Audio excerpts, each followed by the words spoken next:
ಹೇಳ್ತೀನಿ. ನಾನೊಂದು ಗೇಮ್ ಆಡ್ತಿದ್ದೀವಿ ಇವಾಗ. ನಾವು ಬ್ಯಾಡ್ಮಿಂಟನ್ ಥರ ಅದೇ, ಬಟ್ ಬ್ಯಾಡ್ಮಿಂಟನ್ ನಾರ್ಮಲ್ ಥರ, ನಾರ್ಮಲ್ ಅಲ್ಲ, ಸ್ಪೆಷಾಲಿಟಿ 1 2 3 ಆ ಥರ ಯಾರು ಜಾಸ್ತಿ ಆಗ್ತಾರೋ ಸೊ ಅವರು ಈ ಗೇಮಲ್ಲಿ ವಿನ್ ಆಗ್ತಾರೆ. ಒಂದು ನಿಮಿಷ ಪಾಸ್ ಮಾಡಿ. ಯಾರು ವಿನ್ ಆಗ್ತಾರೆ, ಯಾರು ಸೋಲ್ತಾರೆ ಅಂತ.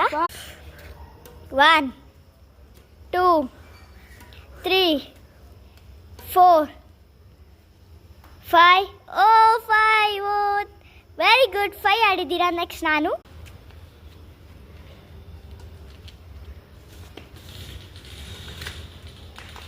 5 6 ಈ ಗೇಮಿನ ವಿನ್ನರ್ ಲಿಖಿತಾ, ನಾನೇ ಗಾಯ್ಸ್. ಓಕೆ, ಗುಡ್ ನೈಟ್ ಅಂತ ಹೇಳ್ತಾ ಮಲ್ಕೊಳ್ಳಿ ಸುಮ್ಮನೆ ಫೋನ್ ಇಟ್ಟು.